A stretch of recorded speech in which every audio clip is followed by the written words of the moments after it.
수요기도에 오신 여러분들을 주님의 이름으로 환영합니다. 반갑습니다. 반갑습니다. 오늘 우리에게 주시는 말씀은 히브리서 세 군데의 말씀인데요. 1장 1절에서 3절, 11장 1절에서 2절, 12장 1절에서 3절 세 부분을 우리 함께 보도록 하겠습니다. 먼저 히브리서 1장 1절에서 3절 말씀 함께 한 절씩 교독하며 보겠습니다. 옛적의 선지자들을 통하여 여러 부분과 여러 모양으로 우리 조상들에게 말씀하신 하나님이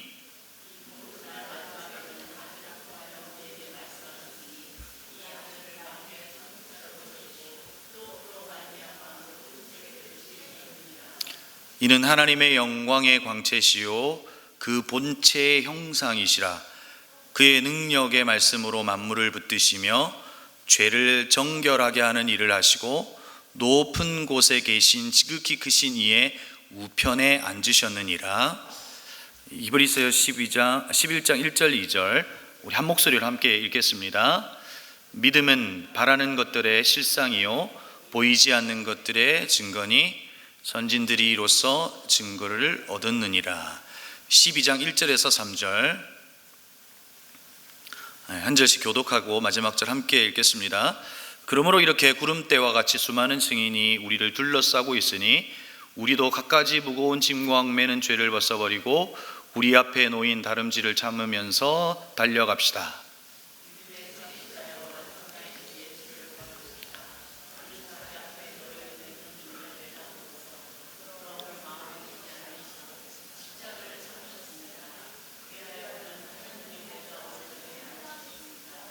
함께요.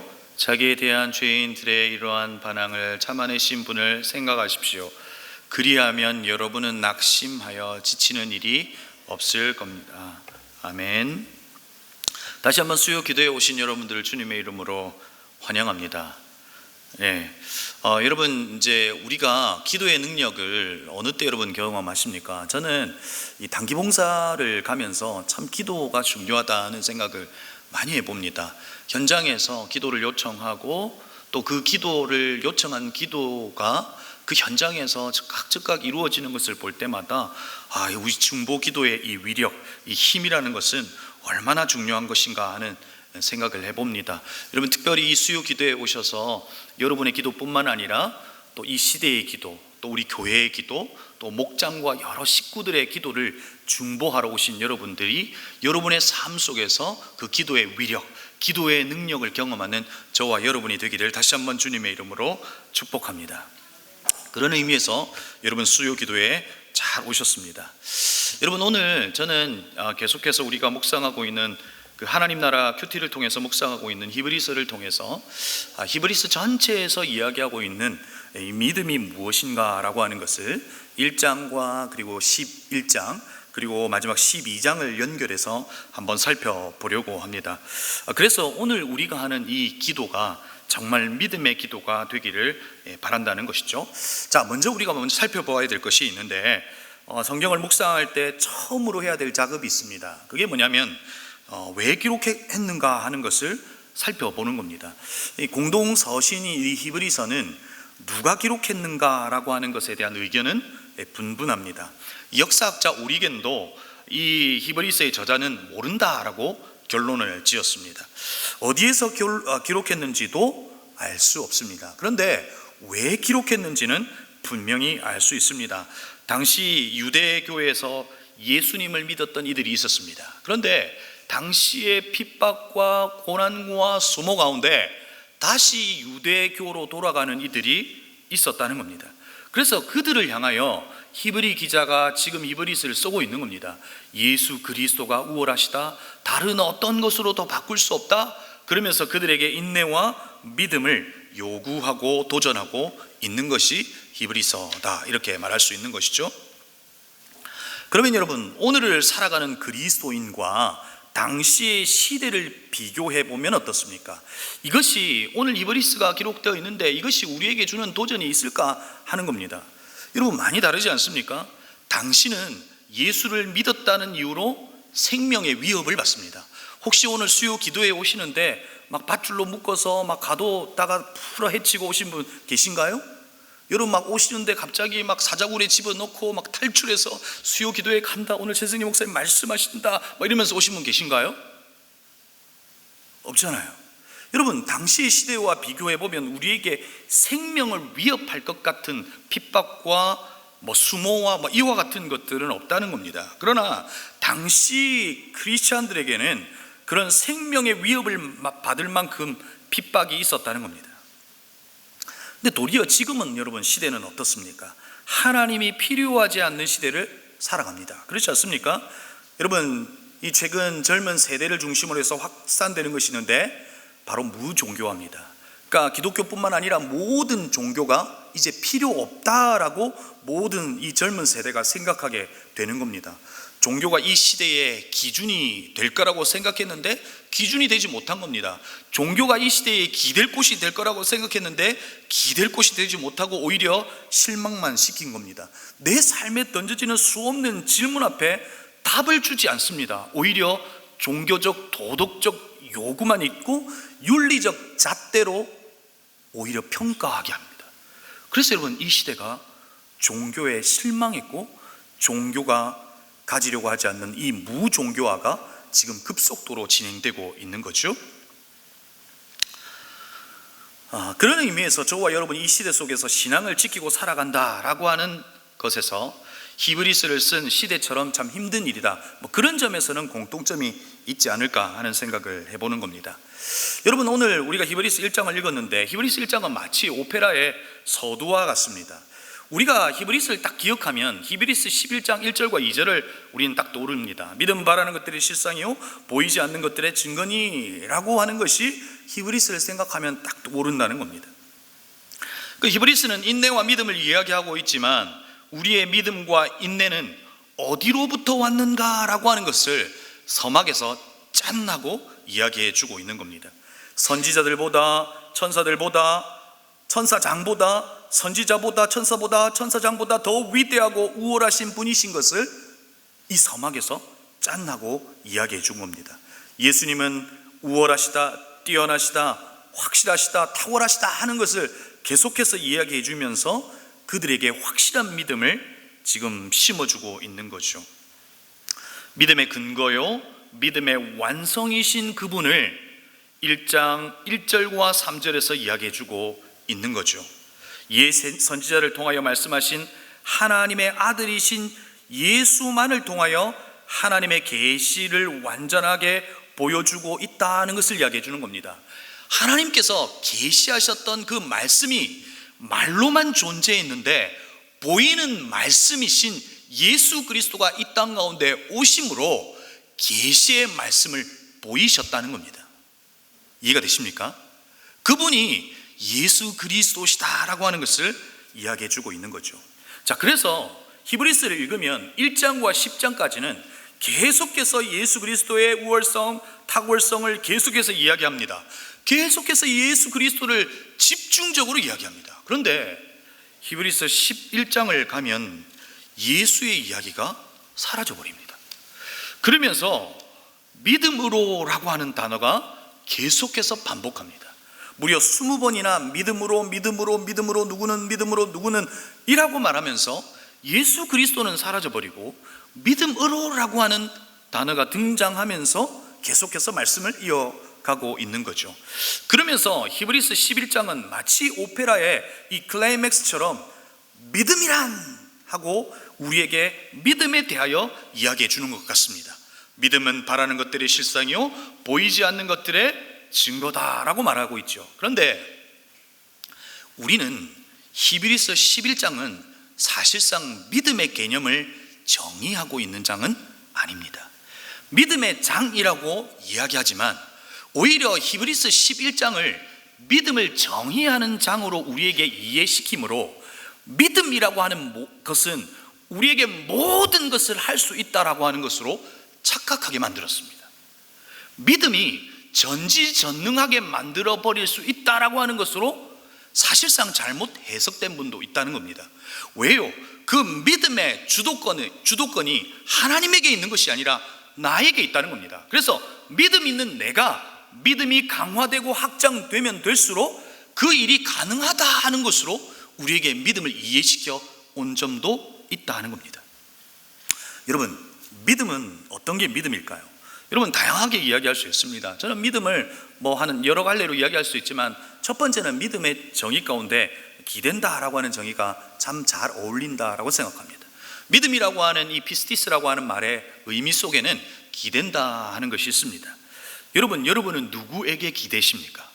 그렇죠? 여러분은 누구에게 기대시냐고요? 기대는 대상은 믿을 만한 사람입니다. 그렇지 않습니까? 제가 여러분 초등부 아이들 설교를 하러 갔다가 아이들에게 물었습니다. 얘들아, 너희들에게 주머니 속에 돈이 있는데 그거 목사님에게 맡길 수 있겠어? 그랬어요. 그랬더니 안 된대요. 여러분, 그 말의 의미가 뭐예요? 목사님 믿을 만한 대상이 아닌 것 같아요, 이런 거잖아요. 여러분, 믿음이라고 하는 의미 속에는 기댄다라고 하는 의미가 있습니다. 또 하나의 의미는, 믿음은 받아들인다라고 하는 의미가 있습니다. 믿음은 수용성이 있다는 겁니다. 여러분, 어떤 의미에서 찾아볼 수 있습니까? 우리의 삶에 여러 일들이 일어납니다. 고난도 일어나고요, 뜻밖의 일도 일어납니다. 우리가 할 수 없는 불가항력적 상황 가운데 우리가 어떤 일을 만나기도 합니다. 그런데 그 일에 대하여 그 일을 맞아들이는 이들의 태도는 다릅니다. 왜죠? 그것을 받아들이는 정도가 다르다는 겁니다. 어떤 이들은 즉각적으로 반응합니다. 하나님, 왜 나에게 이러실 수 있습니까? 어떤 이는 마치 푹신한 쿠션처럼 그것을 깊이 받아들이고 그것을 내 안에 다시금 재해석하는 일이 있습니다. 우리는 그를 향하여 뭐라고 이야기합니까? 믿음이 좋다. 그런 의미에서 믿음을 정의해 볼 수 있는 것이죠. 그럼 여러분, 믿음이 크다라고 하는 것은 어떤 사람이 믿음이 클까요? 의지가 강한 사람이 믿음이 클까요? 자기 확신이 강한 사람이 믿음이 클까요? 어떤 역경에서 이겨낼 수 있는 그런 의지가 강한 사람이 믿음이 큰 사람이라고 말할 수 있을까요?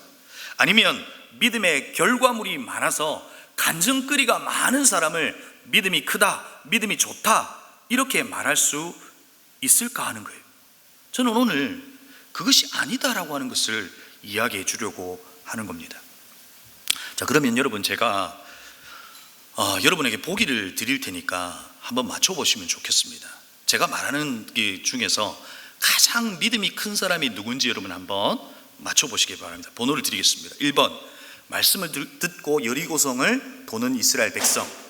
1번입니다. 여리고성. 2번, 믿음으로 본토 친척 아비집을 떠나는 아브라함. 3번, 믿음으로 모세 따라 출애굽하는 이스라엘 백성. 3번, 그물을 버려두고 예수님을 따라가는 제자.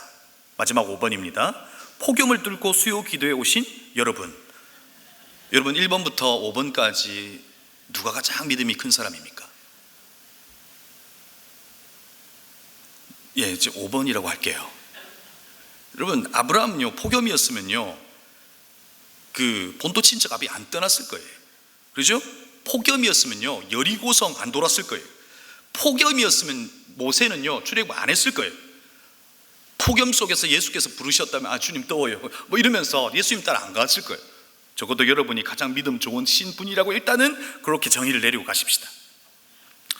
여러분, 믿음이 크다, 믿음이 좋다를 도대체 우리는 어떻게 알 수 있느냐는 것이죠. 여러분, 믿음과 관련해서 우리가 가장 많이 하는 말이 있습니다. 우리가 타인에 대해서 믿음과 관련해서 가장 많이 하는 말이 바로 이런 말이 아닐까요? 믿음이 없어서 그래. 그렇지 않습니까? 어떤 사람이 신앙의 질문을 가지고 옵니다. 그러면 그 타인에게 우리는 쉽게 이렇게 말합니다. 믿음이 없어서 그래. 여러분, 그 말이 맞는 말일 수 있지만 꼭 맞는 말이다 이렇게 말할 수 없습니다. 중학생 아이가 의문이 생깁니다. 하나님께서 창조하셨는데 왜 선악과를 주셨어요? 엄마, 왜 하나님이 우리를 사랑하시는데 우리 집은 왜 이 모양 이 꼴이에요? 하나님이 나를 글작품이라고 분명히 성경은 우리에게 말하고 있는데 왜 저는 거울을 볼 때마다 왜 임진왜란을 보고 있습니까? 그렇죠? 그러면서 그렇게 말하는 아이들에게 우리는 뭐라고 말하냐고요? 넌 아직 믿음이 없어서 그래 라고 이야기합니다. 정말 그렇게 투덜대고 있는 중학생 아이가 정말 믿음이 없는 아이일까요? 오늘 우리는 히브리서의 관점에서 믿음이 뭔지를 한번 보자는 겁니다. 히브리서 11장 1절을 우리 개역개정으로 읽었는데, 믿음은 바라는 것들의 실상 이렇게 돼 있어요. 새 번역은 확신이라고 돼 있는데 번역상 실상이 훨씬 더 어울립니다. 실상이요 보이지 않는 것들의 증거다라고 말합니다. 여러분, 히브리서 기자는 뭘 이야기하고 있는 겁니까? 믿으면, 바라면 다 된다라고 하는 것을 이야기할까요? 여러분, 제가 우리 청년들한테도 그 이야기를 했는데 저희 아내가 저에게 카톡을 보냈습니다. 18년 전 사진을 보냈어요. 보낸 이유가 뭡니까? 돌아가라는 거예요. 제발 좀 18년 전으로 돌아가라는 겁니다. 18년 전 18kg가 더 빠져있는 상태로 돌아가라는 겁니다. 마음에 뭐가 있는 겁니까? 소원이 있는 겁니다. 제 아내가 마음에 소원을 품고 주여 우리의 남편을 돌아가게 하여 주시옵소서. 여러분, 이렇게 하면 그 실상이 곧 이내 보일까요? 그 믿음은 저에게 있어야 될 것 같긴 한데, 여러분, 오늘 여기에서 말하고 있는 이 믿음은 보이지 않는 것을 바라보고 내가 소원하고 주여 믿습니다 라고 하면 언젠가 실상으로 우리의 눈에 보이는 어떤 것으로 나타날 것이다 라고 하는 것을 이야기하고 있을까요? 아니라는 겁니다. 여러분, 우리가 바라는 것들이 얼마나 많았습니까? 그런데 주님 앞에 믿음으로 그렇게 간구했더니 정말 하나님께서 그 믿음을 마치 보이는 실상처럼 우리가 기도하는 그 소원을 우리에게 보이셨냐고요. 그런 의미에서 이 말씀은 그런 의미가 아니었습니다. 여러분, 당시 구약의 생각 속의 틀 속에서는 제사를 통해서 구원받을 수 있다고 생각했습니다. 제사를 통해서 천국 갈 수 있다라고 생각했습니다. 그러나 실상은 보이지 않았습니다. 그런데 그렇게 말로만 존재하던 구원에 대한 어떤 내용이 이제 실상으로 나타난 겁니다. 그게 누굽니까? 누구예요? 예수 그리스도인 거예요. 보이지 않는 하나님의 증거가 나타나는 겁니다. 그게 누굽니까? 예수 그리스도라는 겁니다. 오늘 그것을 히브리서에서는 이야기해 주고 있는 겁니다. 바라는 것의 실상이 나타났는데 바로 그것이 예수 그리스도이시고, 보이지 않는 것들의 증거인데 바로 그것이 예수 그리스도이신 것을 우리에게 이야기해 주고 있는 겁니다. 예수 그리스도가 실상이고 예수 그리스도가 보이지 않는 것들의 증거이다라고 하는 것을 이야기해 주는 겁니다. 그러나 그 예수 그리스도를 볼 수 있는 유일한 방법은 믿음이다라는 것. 저와 여러분이 예수 그리스도를 보았지 않습니까? 저와 여러분이 예수 그리스도를 만났지 않습니까?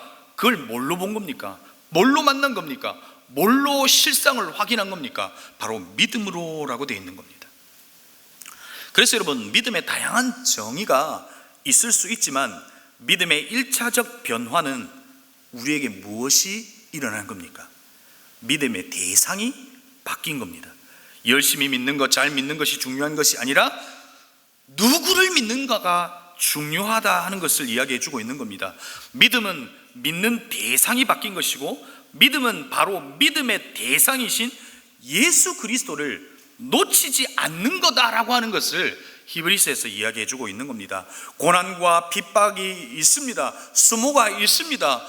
내가 믿고 있는 예수 그리스도가 정말로 살아계신 분인가 라고 하는 생각이 들 수 있습니다. 그러나 그들에게 예수 그리스도는 이 땅 가운데 오신 실상이다라고 하는 것을 이야기해 주면서 믿음은 자기 확신이나 의지가 아니라 그 믿음의 대상이신 예수 그리스도를 끝까지 붙들고 놓치지 않는 것이다 라고 하는 것을 이야기해 주는 겁니다.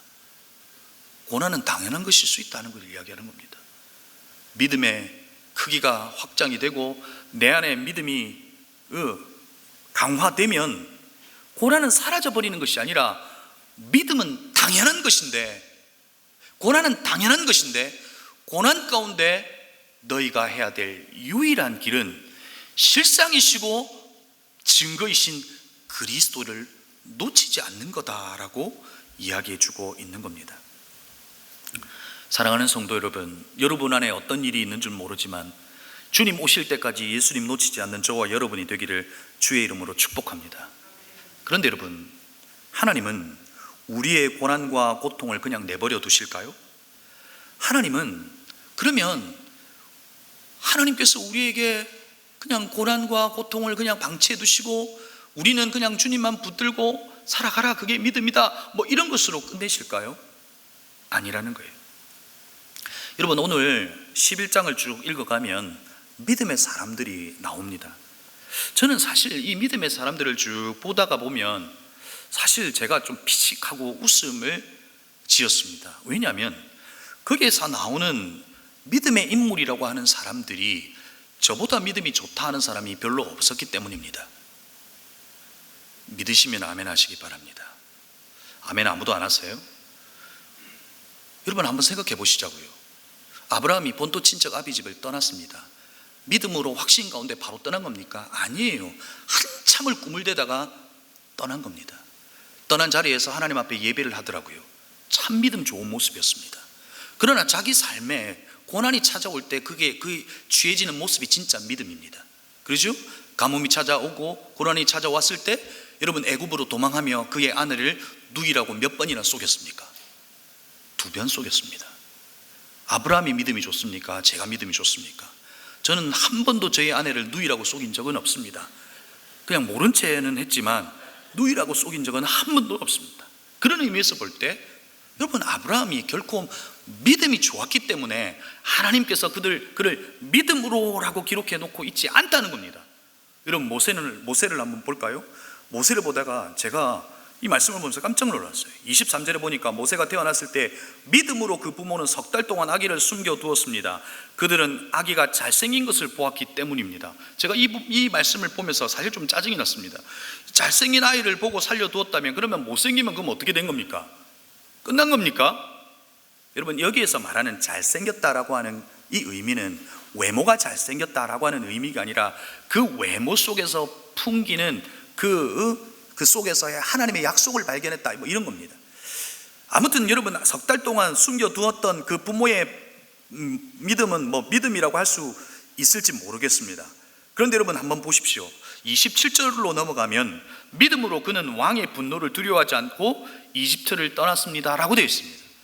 그런데 정말로 아브라함은 믿음으로 바로에게 나아갔고 그리고 바로에게 출애굽하겠다라고 하는 것을 선언하고 당당하게 믿음으로 떠난 겁니까? 아니에요. 하나님께서 떨기나무의 속에서 하나님이 그에게 나타나셨어요. 그의 이름을 뭐라고 말씀하셨어요? 나는 스스로 있는 자다라고 하는 것으로 자기 자신을 밝히셨어요. 왜요? 모세에게 하나님이 누구신가에 대한 확신이 어떤 고난과 고통 속에서도 넘을 수 있기 때문에 하나님은 하나님 자신을 계시하고 드러내신 거예요. 그리고 나서 아브라함 모세를 설득하십니다. 출애굽하게 해라. 바로에게 가라. 그런데 여러분 그때 믿음 좋은 사람은 어떻게 해야 됩니까? 하나님 할 수 있습니다. 하나님 믿습니다. 당신이 스스로 있는 자이라면 내가 어디 가든지 스스로 계신 하나님께서 그 모든 상황 가운데 개입하셔서 하나님의 하나님 되심을 나타낼 줄로 믿습니다. 나는 가겠습니다. 이렇게 해야 되는 게 믿음 좋은 거 아닌가요? 그런데 여러분 모세는 뭐라고 말합니까? 나는 입이 뻣뻣하고 혀가 둔한 자입니다. 전혀 믿음과는 어울리지 않는 고백 아닙니까? 그런데 그의 이름 앞에 믿음으로라고 기록되어 있다는 겁니다. 저보다도 더 믿음 좋지 않은 인물들이 나 아내를 2번이나 부인했던 이들, 여러분 그 사람들을 믿음이라고 표현하고 있고 입이 뻣뻣하고 변명하고 혈기왕성한 모세 앞에 여러분 믿음이라고 하는 표현을 쓰고 있다는 겁니다. 어떤 의미에서 믿음으로라고 하는 표현을 쓰고 있을까 하는 겁니다. 여러분 심지어 26절을 읽으면 이런 표현이 있습니다. 그리스도를 위하여 받은 수모를 애굽의 모든 보화보다 더 큰 재물로 여겼으니 이는 상 주시는 이심을 바라봄이라 라고 되어 있습니다. 히브리 기자는 모세가 받는 수모를 그리스도와 연결하고 있습니다. 여러분 한번 생각해 보십시오. 모세가 그리스도를 알았겠습니까? 모세가 어떤 메시아에 대한 갈망 이 정도는 있을 수 있었겠지만 그리스도를 알고 있었겠냐는 겁니다. 아니죠. 그런데 그리스도를 위하여 받는 수모다라고 기록되어 있습니다. 여러분 이것은 어떻게 해석할 수 있을까요? 모세가 받는 고난을 하나님을 붙들고 그 믿음으로 버틴 그 이야기가 그리스도와 연결되었다는 겁니다. 무슨 말이냐면 믿음 없어 보이는 모세일지라도 그럼에도 불구하고 그는 하나님을 놓치지 않고 붙들고 있었다는 겁니다. 그에게 믿음의 갈등도 있었습니다. 그러나 믿음의 대상이신 하나님은 끝까지 붙들고 있었다는 겁니다. 그 붙들었던 믿음이 예수의 이야기와 연결되었다는 겁니다. 예수 그리스도의 구속의 역사 속에 모세의 그 순환과 고통, 고난 속에서도 하나님을 붙들고 있었던 그 믿음이 예수 그리스도의 이야기와 연결되었다는 겁니다. 그래서 믿음으로라고 하는 것을 오늘 히브리 기자는 붙이고 있는 겁니다. 다시 말해서 저와 여러분은 어떻습니까? 예수 그리스도를 믿고 살아갑니다. 그러나 어떤 상황 속에서도 예수님을 배신하지 않고 예수 그리스도를 소외시키지 않고 고난이 오고 고통이 오고 이 상황 속에서 예수님을 떠나보고 싶을 만큼의 그 어떤 힘든 순간이 올지라도 그리스도를 붙들고 있다면 우리의 이야기는 그리스도의 구속의 역사와 연결되어 저와 여러분의 이름 앞에도 믿음으로 승제는 이라고 하는 그 이름이 있을 수 있다는 겁니다. 다시 말해 믿음은 대단한 자기 확신이 아니라는 겁니다. 어떤 믿음의 큰 업적이 아니라는 겁니다. 적어도 히브리 기자가 우리에게 알려주는 믿음은 예수 그리스도를 놓치지 않는 겁니다. 놓치지 않고 그분을 붙드는 것이 믿음이다라고 하는 것을 이야기해 주고 있는 겁니다. 여러분, 여러분의 삶은 어떻습니까? 우리도 우리의 삶의 현실 속에서 고난이 찾아오죠. 그때 우리는 그 현실과 고난과 고통과 자식의 문제와 관계의 문제와 재정의 문제와 이런 수많은 문제들 앞에 우리는 어떻게 고백합니까? 하나님, 나에게 왜 이러십니까? 하나님, 당신은 살아계시고 나의 하나님이 맞으십니까? 저는 어릴 적 저의 부모님이 참 많이 다퉜습니다. 저희 가정은 사랑이 참 많았는데 그래도 참 다툼이 많았어요. 전쟁터 같았어요. 그런데 여러분, 어릴 적 제 기억 속에 눈물로 하나님 앞에 기도했어요. 겹겹이 쌓여져 있는 이불에 코를 박고 눈물로 하나님 앞에 기도했어요. 하나님, 내가 눈을 뜨면 우리의 가정 안에 평화가 있게 해주세요. 눈을 떴는데 여전히 전쟁터입니다. 하나님 살아계시냐고요. 우리는 하나님 앞에 쏟아내는 원망이 있습니다. 그런데 여러분, 이것이 믿음 없다가 아니라는 거예요. 적어도 히브리서에서 이야기해주는 믿음은 원망일지라도 사람에게로 향하지 않고 나에게로 향하지 않고 하나님에게로 향하여 원망하고 있다면 그것조차도 믿음이라고 이야기하고 있는 겁니다. 모세와 이스라엘 백성들의 가장 큰 차이가 무엇이었습니까? 모세의 원망은, 이스라엘 백성들의 원망은 모세에게로 향했습니다. 모세의 원망은 하나님에게로 향했습니다. 하나님은 그것을 기도로 받으시고 모세의 그 원망을 하나님의 역사심으로 바꾸어 내신 겁니다. 여러분, 제가 여러분에게 무엇을 이야기하고 있는 겁니까? 적어도 히브리서에서 우리에게 이야기해 주는 믿음은 그것이 원망일지라도 그것이 불평일지라도 그 기도의 방향성이 하나님에게로 향하고 있다면, 여러분의 삶의 어떤 순간에도 주님을 놓치지 않고 있다면 그건 믿음이라는 겁니다. 핍박과 고난과 수모와 자기의 믿음의 동력자들이 죽어가는 그 속에서 흔들리지 말고 주님 붙들고 있자는 겁니다. 그것이 원망일지라도 그 원망의 방향이 하나님으로 향하여 그 믿음 놓치지 않고 살아내보자 하는 겁니다. 사랑하는 성도 여러분, 창조주 하나님이 우리를 향한 의무가 있습니다. 창조주 하나님이 우리를 향한 의무는 다스림과 보존입니다. 창조하신 하나님이 피조 세계를 향한 하나님의 창조주의 의무는 다스리시는 것이고 보존하시는 것입니다. 그런데 여러분, 만약 하나님께서 우리를 버려두신다면, 유기해 버리신다면 이건 하나님이 우리를 향한 심판입니다. 그런데 여러분, 오늘 우리가 이 히브리서를 묵상하면서 그러면 믿음 없음은 뭘까 하는 생각을 깊이 한번 해봤습니다. 믿음 없음은 저는 이런 거라고 생각합니다. 절망이 있습니다.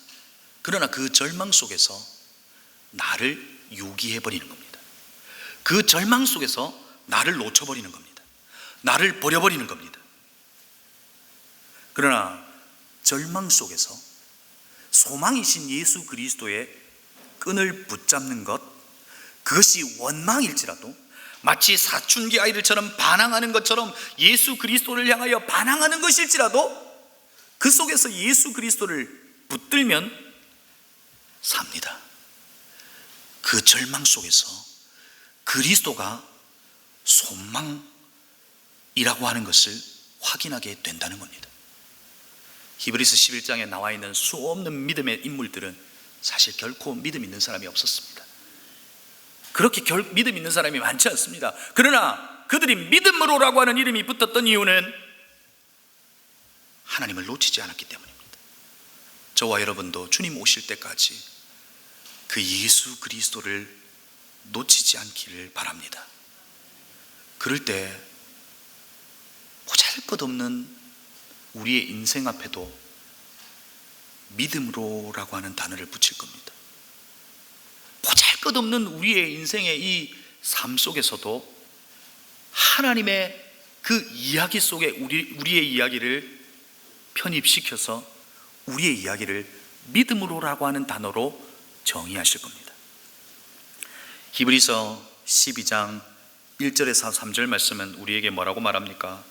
그러므로 이렇게 구름대와 같이 수많은 증인이 우리를 둘러싸고 있으니 우리도 갖가지 무거운 짐과 얽매여 있는 죄를 벗어버리고 우리 앞에 놓인 다름질을 참으면서 달려가자입니다. 주님 붙들고 끝까지 달려가자입니다. 믿음의 창시자요 완성자이신 예수를 바라봅시다. 주님 바라보자는 겁니다. 그런데 여러분, 여기서 뭐라고 말합니까? 믿음의 창시자요 완성자라고 말합니다. 믿음이라고 하는 것의 근거는 나에게 없다라고 하는 것을 말하고 있는 겁니다. 나에게 믿음이 있다라고 생각할 수 있지만 그건 자기 확신일 수 있지 믿음이 아니라는 겁니다.